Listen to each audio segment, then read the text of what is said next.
was hoping that there would be a person inside and that they would want to listen to us. My throat felt dry and my hands were very shaky. I was scared people would say no because we spent a lot of time making our bee hotels and we learned so much information to share. When Ms. Dana brought the wood, I measured them so they would be 9 inches long. My grandpa came and chopped all the wood and started drilling the holes for the mason and leaf cutter bees. My mom helped us sand the wood and paint the roofs so they will be pretty for the people and the bees. We used the color from the native flowers.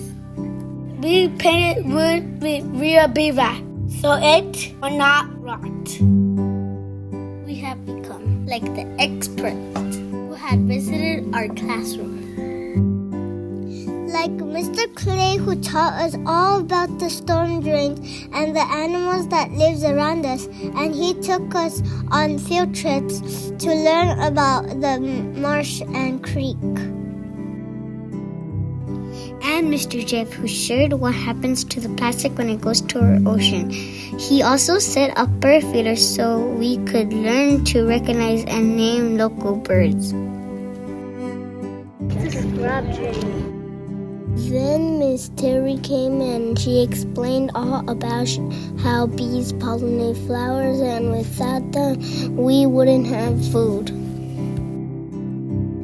We created a board outside of our classroom where we shared information about what we were learning with the first grade and the kindergarten class. And they also put up what they were learning about birds and trees, and together we were able to see how plastic is affecting everything around us.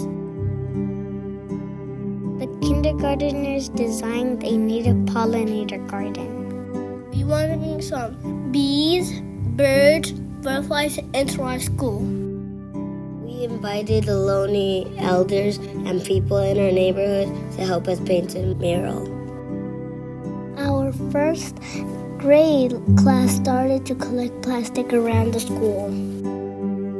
We wanted to make eagle bricks and turn them into something really cool for our pollinator garden.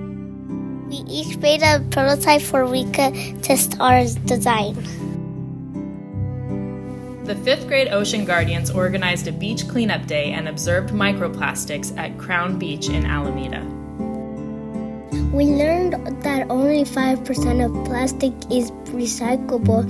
It doesn't grow or die. It just piles up in the oceans and streets and our bodies. So our class decided to transform a tiny bit of it into something pretty. We had been learning about native flowers and leaned way in. We took some cereal bowls from our breakfast and turned them into lupins. Miss Dana got the construction man who asked to power his drill in our class. If he could cut up our Tide Pod containers and turn them into California poppy petals. He was confused, but I think that he liked how they turned out. We figured that if we made and gave bee hotels native plants and seeds like watermelon and pumpkin to our community, they could grow their own food. People would use less plastic. We know that if there's only one bee, only a couple flowers will bloom. But if you have an entire hive, then you can pollinate a whole field. And we wanted to knock on every door in our neighborhood. So we were happy to include Miss Autumn and Mr. Luna's class from Esperanza on our walk into the community. They also made golden honeycomb out of tin cans. At first, when people opened their door, they was confused. We told them everything that we knew. when some people throw it away, it goes in the storm drain. And then when it goes in the storm drain, it goes to the marsh. And then when it goes to the marsh, it goes to the water, and then the fishes eat. And then they die, and then we eat the trash. And now it's in our stomach. So that's What is it? a bee's hotel. What is it for? It's for bees to lay their eggs, and they don't sting. Okay. And these are important because they need nectar for they could grow fruit. Only one will be Only one? Wow, okay. Now I'm informed. You learn something new so every good. day. Yeah. Right. So you know what I'm gonna do? The one you guys gave me, I'm gonna hang right there on the tree so when you guys come by, you'll always see it, okay? And I'm gonna plant this right in front by it, okay? When we were finished, they were smiling. We told them thank you, and they said no, thank you. When they took a biotel, my soul felt like it left my body, but in a good way.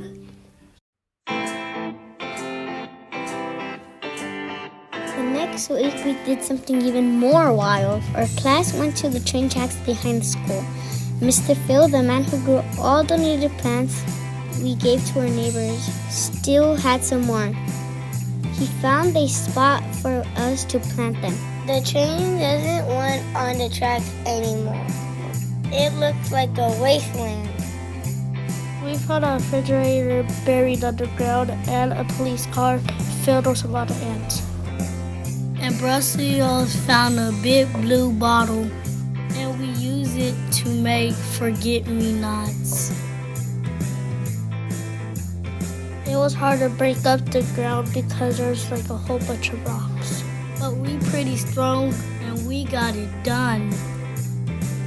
It was cool, and now there is going to be lupin, yarrow, and scarlet sage, and all the thirsty bees in East Oakland will have a ton of nectar to drink up.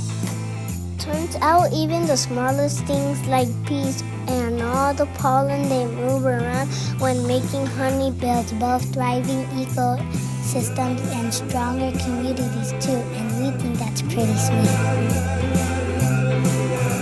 Thank you so much to Miss Martinez, Miss Sasha, and Miss Mia from KDA. Phil Cotty, Clay Anderson, and Jeff Manker from the Golden Gate Bird Alliance Eco-Ed program, Terry Smith from the Pollinator Posse, and finally, Christina Hernandez, the patron saint of Operation Pollination. The A4 Abejas are eternally grateful.